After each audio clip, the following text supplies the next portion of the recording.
Namaskar, মোৰ নাম নাংজিতং শান. I am daughter of Chao Bhugeshwar Shan and Srimati Jakham Singpho. I am a human rights activist.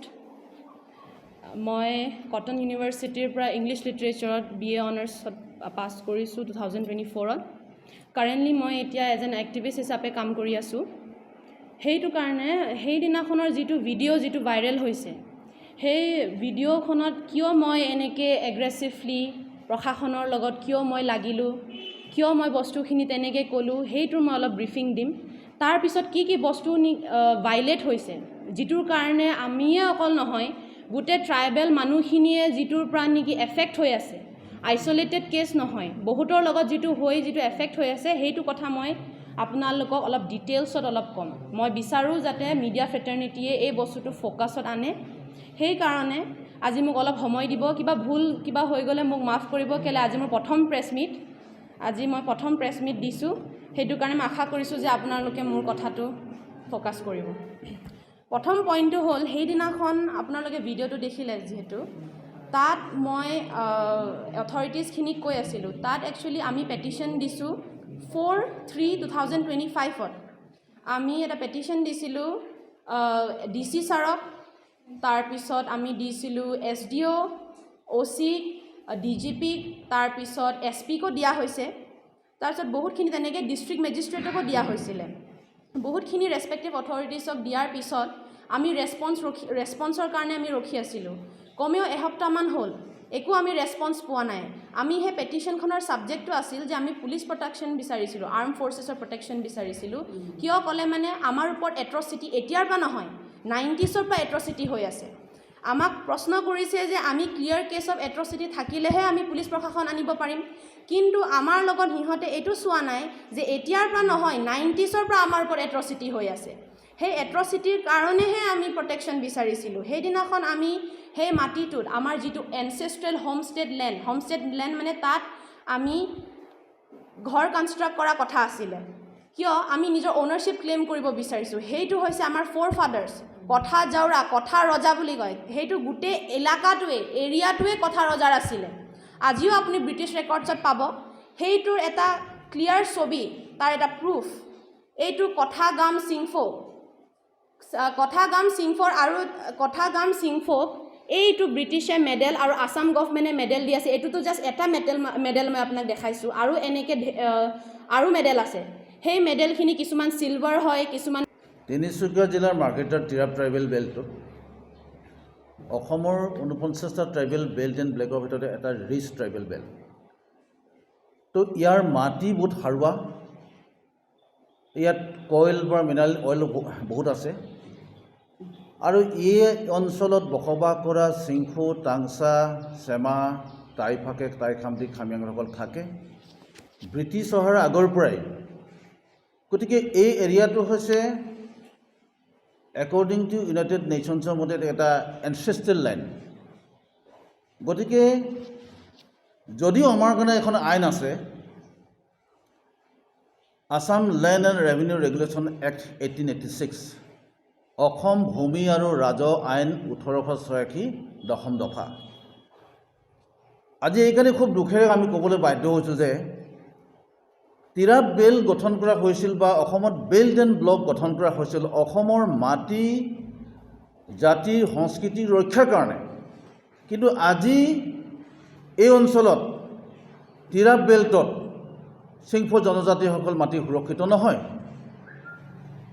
তেওঁলোকৰ মাটি আজি encroachment হৈছে, হাজাৰ বিঘা আজি মাটি এনক্ৰচমেণ্ট হৈছে. এইবিলাকত আমি Tirap autonomous district council demand কমিটিৰ ফালৰ পৰা আমি অসম চৰকাৰক কমপ্লেইন জনাই আহিছোঁ.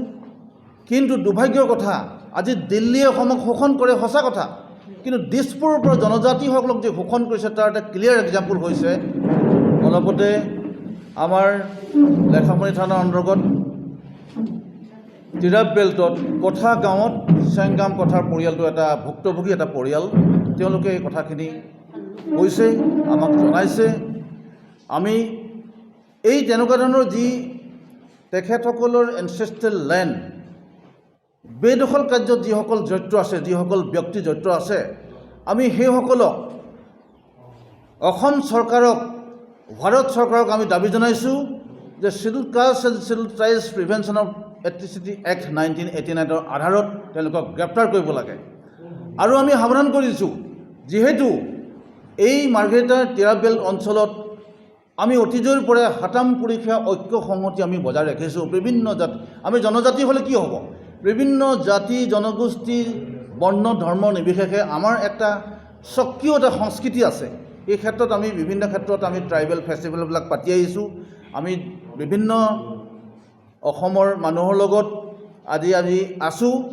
এই যিটো নেফাৰ, এইটো নেফাৰ পাৰ্ট, ইষ্ট ফইল নেফাৰ পাৰ্ট, এই পাৰ্টটো আজি ইয়াৰ মানুহবিলাক যে ভুক্তভোগী হৈছে, আজি ভিক্টিম হৈছে, তাৰ কাৰণে আমি যিসকলে কৰিছে তেওঁলোকক আমি সাৱধান কৰি দিছোঁ যে ভৱিষ্যতে তেনেকুৱা ধৰণৰ দুষ্কাৰ্যৰ পৰা তেওঁলোকে আঁতৰত থাকক, নহ'লে আমি schedule caste and schedule tribes atrocity এক্টত আমি তেওঁলোকক কেছ ফাইল কৰিবলৈ আমি বাধ্য হ'ম। যিহেতু ইয়াৰ আগতে আমি SC এট্ৰচিটি এক্টত জাগুনৰ পৰা এজন আৰ্মি অফিচাৰক আমি ট্ৰান্সফাৰ কৰিবলৈ বাধ্য হৈছিলোঁ। আমি DC যোগেদি অসম চৰকাৰৰ চিফ ছেক্ৰেটাৰীলৈ মেমৰেণ্ডাম ছাবমিট কৰিছিলোঁ। গতিকে তেনেকুৱা ধৰণৰ আমাক যদি আজি ভুক্তভোগী পৰিয়ালে জনাইছে, আমাৰ মাজত আজি উপস্থিত আছে সদৌ মানতান্ত্ৰিক স্বাধীনতাৰ সভাপতি আছে, আৰু আমাৰ সোণোৱাল কছাৰী ষ্টুডেণ্ট ইউনিয়নৰ নেতৃবৃন্দ আছে, অসমৰ আমাৰ সকলো আমাৰ অসমৰ ট্ৰাইবেল অৰ্গেনাইজেশ্যনৰ লগত আমি যিহেতু আমি জড়িত আছোঁ, CCT বুলি আমাৰ সংগঠন আছে। গতিকে এইখিনি ক্ষেত্ৰত অসম চৰকাৰে এটা বিহিত ব্যৱস্থা লওক। আৰু এটা ক্লিয়াৰ এক্সাম্পল, এই যে এজন মই এনক্ৰ'চাৰ নাম ক'ব বিচাৰিছোঁ, তেওঁৰ নামটো দীপক ভৰালী। বহু এনক্ৰ'চাৰ আছে, তেওঁ কথা ৰিজাৰ্ভত 600 বিঘা এবভ তেওঁ মাটি এনক্ৰ'চমেণ্ট কৰিছে। কেনেকৈ পালে? তেওঁ ডিব্ৰুগড়ৰ ব্যক্তি, তেওঁ কেনেকৈ তাত মাটিৰ বেদখল কৰি চাহ বাগান খুলি আছে, এটা ৰহস্যজনক কথা। তেখেতৰ ওপৰত আমি Tirap autonomous district council demand কমিটিৰ তৰফৰ পৰা অসম চৰকাৰৰ ৰেভিনিউ বৰ্ড গুৱাহাটীত ডাইৰেক্টৰৰ ওচৰত আমি কেছ ফাইল কৰা আছে। সেই কেছটোত তিনিচুকীয়া জিলাৰ পুলিচ প্ৰশাসনে এটা পৰ্যায়লৈ তদন্ত আছিল। মাৰ্ঘেৰিটাত যেতিয়া দেৱব্ৰত মৰাং আছিল, তেখেতে তদন্ত কৰিছিল, কিন্তু এইটো বৰ্তমান সেইটো এটা স্থবিৰ হৈ আছে। সেইটো পুনৰ ৰিভিউ কৰিবলৈ আমি অসম চৰকাৰক দাবী জনাব লাগিব। গতিকে এইখিনিয়ে কথা, আমি সুৰক্ষিত হ'ব লাগিব, আমি শান্তিৰে থাকিব লাগিব, তেতিয়াহ'লে অসম শান্তিৰে থাকিব। গতিকে এই আজি যিটো এটা ক্লিয়াৰ কেছ, আজি বিজেপি চৰকাৰে জাতি মাটি ভেটিৰ কথা কয়, আমাৰ মাটি গৈছে, আমাৰ জাতি গৈছে, আমি জীয়াই থাকিবৰ কাৰণে যিটো মানে আমাৰ মানৱীয় যিটো মানে প্ৰচেষ্টা, সেইটো শেষ হৈ গৈছে মানুহবিলাকৰ। গতিকে এইটো কাৰণে আমি পুনৰ কৈছোঁ, অসম চৰকাৰক আমি পুনৰ কৈছোঁ, অসমৰ ডাইনামিক মুখ্যমন্ত্ৰী হিমন্ত বিশ্ব শৰ্মা ডাঙৰীয়াক আমি পুনৰ কৈছোঁ যে তেওঁলোকে জাতি মাটি শ্লোগানৰ কথা কয়।